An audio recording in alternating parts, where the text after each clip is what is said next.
Hi అండి అందరికీ. మా ఆయనగారు అయితే మార్కెట్కి వెళ్ళి కొన్ని కూరగాయలు తీసుకొచ్చారు. ఇప్పుడైతే ఇలా పెట్టాను, తీసేది ఫ్రిడ్జ్లో పెట్టాలి. మటన్ తీసుకొచ్చి మామిడికేసి వండు చాలా రోజైంది కదా అని చెప్పేసి అన్నారు. అయితే నేను పులుపుల కూర ఉన్నప్పుడు, ఎగురు కూర ఉన్నప్పుడు అయితే సన్ఫ్లవర్ ఆయిల్ అయితే వాడతాను. ఏపులు పెట్టినప్పుడు అయితే గోనూనె వాడతాను పిల్లల కోసం అని చెప్పేసి. ఈ కూరగాయలు అయితే ఫ్రిడ్జ్లో పెట్టేస్తున్నాను. ఈ వారం పైగానే వస్తాయి మాకు. ఇప్పుడు రసం అయితే కాస్తామని చెప్పేసి అయితే రసంలోకి వేయవలసినవి అయితే వేస్తున్నాను.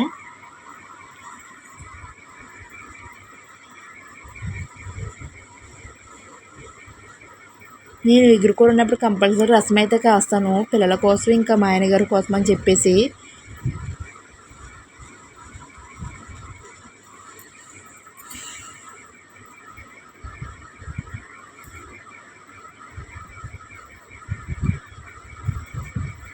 రసంలోకి వేసినవి అయితే వేస్తాను. ఇప్పుడు తీసుకెళ్ళి అయితే గ్యాస్ పై పెట్టి ఒక పావుగంట సేపు అయితే మరగనిస్తాను. ఇప్పుడు ఉల్లిపాయ ముక్కలు కూడా వేస్తాను. మటన్ అయితే కడుగుతున్నాను. 3-4 టైప్స్ అయితే శుభ్రంగా కడుగుతాను నీట్గా.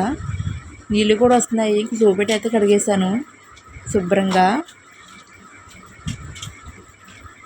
కడిగితే అయితే అయిపోయింది. ఇప్పుడు కూర అయితే వండేయాలి. నేను చారులో అయితే కంపల్సరీగా బెల్లం ముక్క వేస్తాను, కొద్దిగా తీయగా ఉండదని చెప్పేసి పిల్లల కోసం. ఇప్పుడు కూర అయితే వండేస్తున్నాను.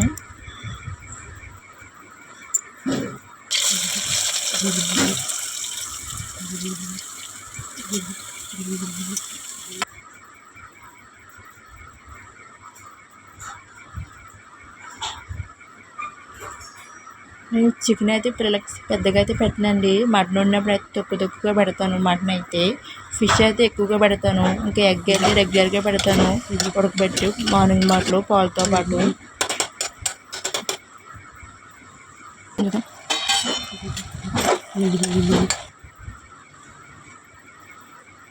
మామిడి ముక్కలు అయితే ఇప్పుడు వేయనండి, మటన్ కాబట్టి ఒక 5 విజిల్ దాకా వేయించి అయితే వేస్తాను.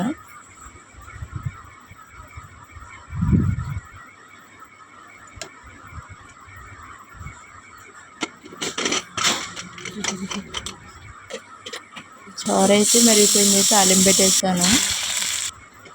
నేను చారులో అయితే కంపల్సరీగా వాము మెంతులు అయితే వేస్తాను. ఇప్పుడు ఇందులో అయితే మామిడి ముక్కలు వేసేస్తున్నాను. ఇప్పుడు 3 విజిల్ దాకా ఏం చేస్తే కూర అయితే అయిపోద్ది.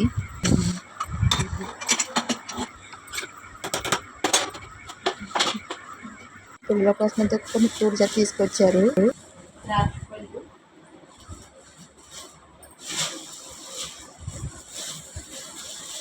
డ్రాగన్,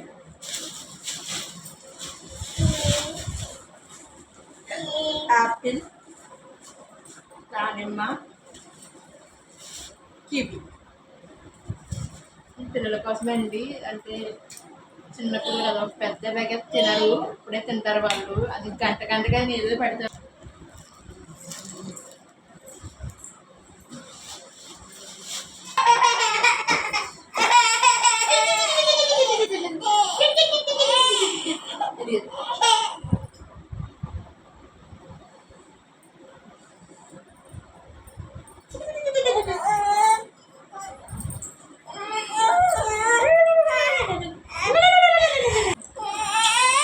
బాగా తెలివితేటలు ఎక్కువ అనమాట. ఇవన్నీ మా పాప అండి.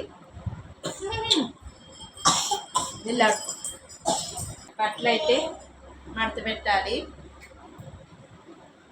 ఈరోజు ఇలా కలిసిందండి.